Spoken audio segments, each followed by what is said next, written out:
listening to the rain and giving great books a good hug. What could be better on your day off from work, eh? Anyway, less of this foolishness. I'm here to talk to you about what I have been reading during lockdown. So, I've actually read more than this, but these are some that I am going to be discussing with you today because they were very good indeed. So, first of all, we have Agnes at the end of the world. I thought it was quite apt because it feels like the end of the world. Clothes are getting snug because I've been eating myself stupid out of misery. I'm sure some of you can relate. And when I had time, I was reading between the homeschooling and the cooking and the housework and the general worrying. So yes, Agnes at the end of the world, as the title suggests. It's about a character called Agnes. Here she is with a beautiful red ribbon in her hair. This book was absolutely fantastic. I cannot recommend it enough. So Agnes is basically part of a very culty, religious community. It's quite a small community, headed by a prophet that has sort of manipulated the Bible into his own teachings and has belittled women. They have very little significance other than to be the bearers of children with no medical support whatsoever, which poses a problem for young Agnes here because she discovers her little brother has diabetes and without the medicine he will not survive. So despite the rules, despite her beliefs, she goes outside her community to get some help from a nurse and is administering the medicine to her brother in secret. Now, that's only a minor part of the story because the main part of the story is the fact that it is the end of the world on top of it all. Imagine that. So she's also discovered that people are suddenly being enamelled in this red coating of almost diamond-like quality, and people are nesting together. They're not communicating anymore. The animals are going mental. They're vicious, and the whole world has just fallen into mayhem. But the prophet of their community has made them move underground into a bunker that he says has enough food for 400 days. So will Agnes go into the bunker? Will she be able to save her family? What is going on with the voices in her head? That's right, she's got voices in her head as well. It is such a good book and I think you should get a copy right away. It is by Kelly McWilliams. Check it out. Okay, next up, The Unadoptables. This is a children's book. It was very recently released and is by Hannah Took. I'm going to say Took because it looks like Pippin Took from The Lord of the Rings. I hope I've said it right. I do apologise if I haven't. So The Unadoptables, as the title suggests, it is about some orphans that are relatively unadoptable, or so they think, until a very strange gentleman comes along and wants to enlist them as his new wards on a ship. But Milu here, the rather gothic character who arrived at the orphanage with a little coffin case and a little puppet here, like a puppet teddy. Can you see? Oh, it's lovely. Lovely illustrations. She's adamant that her family is coming back for her because she was the only orphan that actually had a blanket with her name on it, and anybody that has been given a name as opposed to being left without one, she believes has some someone who loves her out there. So yeah, she's adamant she doesn't want to be adopted and is particularly suspicious of this gentleman that wants to take on all of these orphans onto his boat. So they managed to run away without giving too much of the story away. They managed to run away, this is the beginning, and are supporting one another into this new life of living in Amsterdam alone with no guardians, trying to figure out who Milu's family is. And it is so wonderful, the story, the setting. So like I say, it's in Amsterdam, and they find themselves in this little windmill full of puppets, abandoned. It has a theatre full of cobwebs, and it's just a page turner to find out who this girl belongs to. Will they show up? And please read it now, it's fantastic. Next up, I'm going to be talking about this one, Jo and Laurie. So for those of you who might be familiar with these names, Jo and Laurie together, they are from Little Women. Little Women is one of my favourite stories. I've read it a couple of times. First time I read it, I think I was about 11 years old. Picked it up in primary school, as recommended to me by my teacher, Mrs. Lavagna. And, there we go. Look at that cover, it's just gorgeous. And it is by Margaret Stoll and Melissa de la Cruz.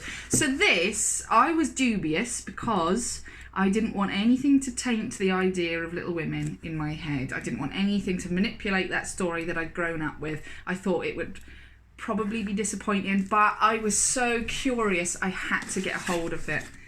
And it is set, it's basically a segment that is set right after Jo, the character Jo, has finished writing Little Women. It's been released and her publisher is asking her for a second novel continuing the story of the sisters.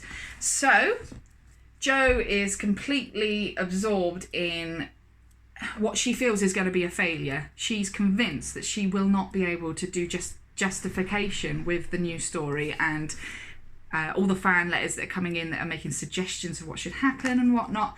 But not only that, young Jo is still being pursued by Mr.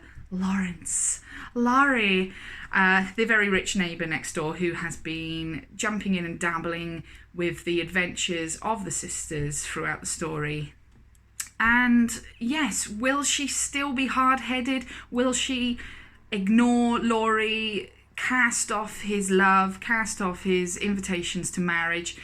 You need to find out, because she is a force to be reckoned with, and that is why Jo March is one of my favourite characters, not only because she's a writer, but because she knows what she wants, and sometimes her sisters have to remind her that it's okay to be vulnerable, which I like about that, which I like about the story. So yes, this was actually fantastic, and I think you should get a hold of it now if you do love Little Women and you love a little bit of a throwback to the classics. Okay, moving on. This is an adult novel. This is called Writers and Lovers. As a writer myself, I picked this up because anything that has a character to do with the struggles of writing, someone who is trying to get themselves out there, I feel like I can relate to. So anybody else who enjoys writing and the creative industry will probably enjoy this too, particularly when the lovers come into it, because it's hard. When you are a creative, it's hard to connect. Find a connection with someone that fits the same sort of wavelength as you. You kind of have these high expectations that you're going to meet someone that loves the same books, likes the same media, the same kind of films, whatnot, wants to share in the writing experience, blah, blah, blah. And let me tell you, it's quite difficult to find people like that. 8 years single. But yeah, so this book was a real love letter for me. I absolutely love the character. She's a struggling waitress who's been working on a novel for many, many years. She's got loads of self-doubts, and she struggles to find time to get the work done. But she does, and she sends it out to various agents. Now, that is one of the smaller parts of the story, because also she has fallen in love with an older man, an older gentleman who is a writer, a very famous writer. So you've got that sense of feeling small in comparison to a man who has it all, but trying to overcome those feelings of being insignificant, I suppose. So yes, This is highly recommended. Absolutely, it's very funny as well. There's lots of funny moments. So get a hold of Writers and Lovers by Lily King. Up next, if you love horror and horror movies, this book is a horror about horror movies. That's right. Harrow Lake by Kat Ellis. It's doing fantastically at the moment. Loads of great feedback. People are loving it. So what is it about, Harrow Lake?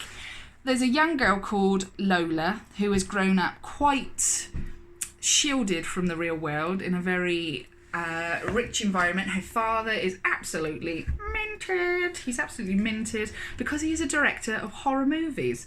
So I won't tell you too much because there's you just need to read it basically. But there's so many little twists. Not little. Little is the wrong word to use.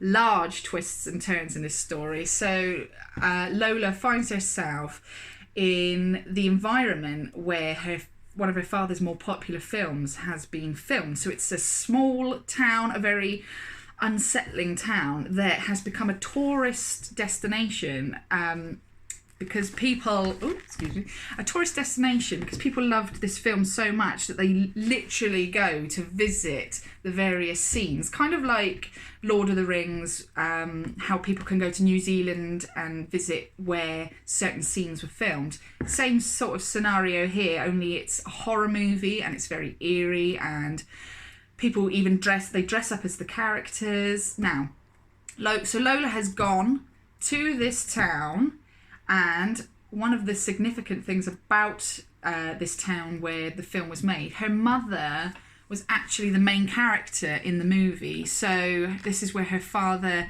met her mother during the filming process, and her mother's actually gone missing. So there's a lot of secrets to unlock. Lola is staying with the grandmother that she's never met properly before, or not that she recalls. And to top it all off, you've got this freak right here, Mr. Jitters, who is supposedly haunting the area. Get a load of that with his very creepy face. So very, very eerie, very atmospheric, such a thrill ride. Definitely get hold of Harrow Lake now. It's also out in America with a slightly different cover, which is also awesome. So check that out. And just for the sake of my daughter, I'm going to mention a picture book. So recently, my little one, my 4-year-old, cannot stop talking about The Pirates Are Coming by John Condon and illustrated by Matt Hunt. She even felt the need to tell the lady in the shop all about it, who was a bit blown away. She had no idea what was going on. But yes, The Pirates Are Coming. It's about a young boy, as you can see, who's been enlisted he's enlisted the task of staying on top of this hill and warning the villagers when he sees pirates. So everybody's hiding when they come. But the twist at the end is just so heartwarming. No, I shouldn't say too much because it'll give it away. But it's lovely. And like I say, my daughter wasn't expecting the end. I wasn't expecting the end. And it's a firm favourite in the Brading household. So check it out. And there we have it. So those are what I've been reading. I'm currently on Midnight Sun by the wonderful Stephanie Meyer, which is the newest Twilight Saga book. And yes, I have no regrets for loving Twilight. It's been 15 years since it's been out, and this new Midnight Sun is a 750-page tome dedicated to Edward's thoughts and turmoil when he first met Bella. And you probably think, as I did in the beginning, that you're not going to enjoy it, but you're going to read it for nostalgia's sake. But to be honest, I've been pleasantly surprised. I have slipped right back into being a Twilight lover, and I'm all for those sparkly vampires, I'm not going to lie. So yes, check it out. The 750 pages are worth the time. Get it, guys. So that's it from me. Thank you for listening, and I hope I hope from this little description and this little video that you've got some ideas of what you might want to read next. So see you guys, bye.